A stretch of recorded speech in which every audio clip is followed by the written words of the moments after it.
une fois que tu fais la rencontre d'un mec, donc peu importe que tu l'aies rencontré en soirée, dans la journée, dans ta vie professionnelle ou même sur un site de rencontre, peu important.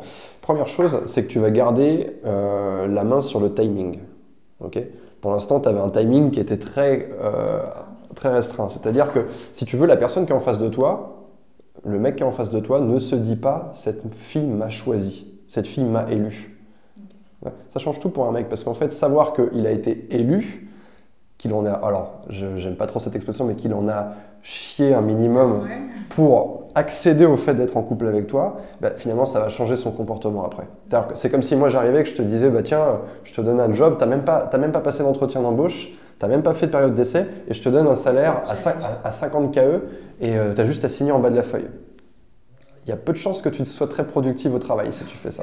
Okay. Donc en fait, il faut vraiment que tu vois, on va dire, les 2 premiers mois, alors c'est peut-être un peu moins, un peu plus, mais on va dire, je donne ça comme une durée moyenne. 2 mois, ça fait quoi? Ça fait une dizaine de rendez-vous. Okay. Si tu réfléchis sur la base d'un rendez-vous par semaine, sachant que les choses vont peut-être un peu s'accélérer ou qu'il y aura peut-être, vous allez commencer à vous voir le week-end, on est sur une période de 2 mois. Donc c'est intéressant de voir les choses comme ça, c'est-à-dire que tu vas laisser le mec que tu courtises, que tu essaies de séduire, tu vas le laisser s'investir pour toi. C'est-à-dire qu'il faut le laisser travailler, il faut le laisser venir à toi. Tu vois, tu m'as dit, bah tiens, le mec que tu avais rencontré, il t'a proposé.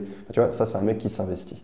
Et on a envie de mettre ça en place, mais de manière progressive. C'est-à-dire que là, en fait, si on schématise, le mec qui s'investit une fois, bam, toi tu lui donnes le job. Okay. Il faut vraiment te dire, en fait, il faut te dire, être en couple avec moi, c'est quelque chose qui a de la valeur. Okay. Ton temps, c'est précieux, surtout qu'en plus, tu as une vie professionnelle mouvementée. Donc toi, tu dois avoir cet état d'esprit où tu te dis, je vais décider d'être en couple avec un mec si je ressens un truc particulier. Prends peut-être ça dans ce sens-là, prends la base de ce que toi, tu ressens. Et tu vas voir que tu auras plus de chances de ressentir ces choses particulières si tu gardes la gestion du timing et que tu fais que les choses vont arriver lentement. Qu'est-ce qui va se passer en face? Le mec, il va être inquiet. C'est une bonne chose. Il va se dire, j'ai rencontré cette fille.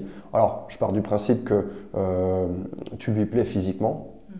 À la base, les mecs, c'est la première chose qui les motive. C'est-à-dire qu'ils rencontrent une fille, ah, tac, visuel, elle me plaît. Bon, voyons ce qu'il y a derrière. Mais ce qu'il doit y avoir derrière, c'est quelles sont tes valeurs, quelles sont tes qualités. Mais je veux surtout aussi une fille qui sait être un objet de conquête.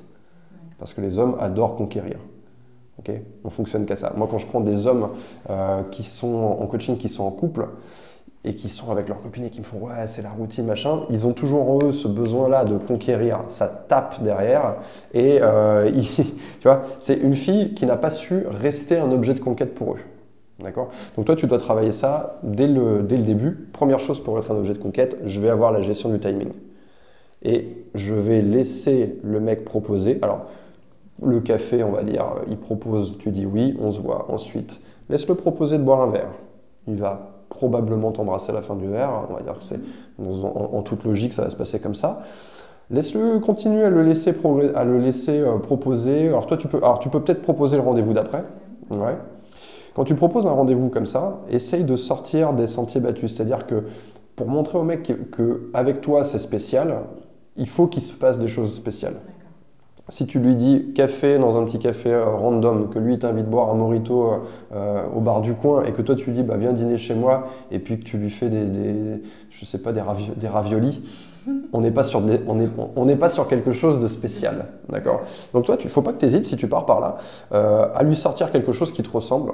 Alors, je ne sais pas du tout ce que tu aimes faire dans ta vie, c'est quoi tes occupations, ou est-ce que si je te dis par exemple aller au musée, ça t'intéresse peut-être pas, non, ou alors voilà. Mais bon, typiquement, moi je peux dire à une fille, bah tiens viens, on va au Palais de Tokyo vendredi soir parce que la nuit c'est ouvert au public, il y a tel truc. En fait, pense à un truc que toi t'aimes faire naturellement.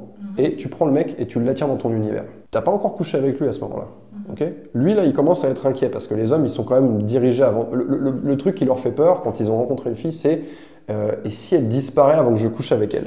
Ça, c'est le truc. Okay. C'est un peu comme si on disait tiens, voilà un cadeau de Noël, il est emballé, machin, et c'est comme si on disait il va disparaître avant que tu aies le temps de l'ouvrir et de savoir ce qu'il y a à l'intérieur. Donc ça, c'est une motivation qui est forte chez les mecs. Et il faut essayer de faire passer, si tu veux, un maximum de choses avant de coucher avec lui.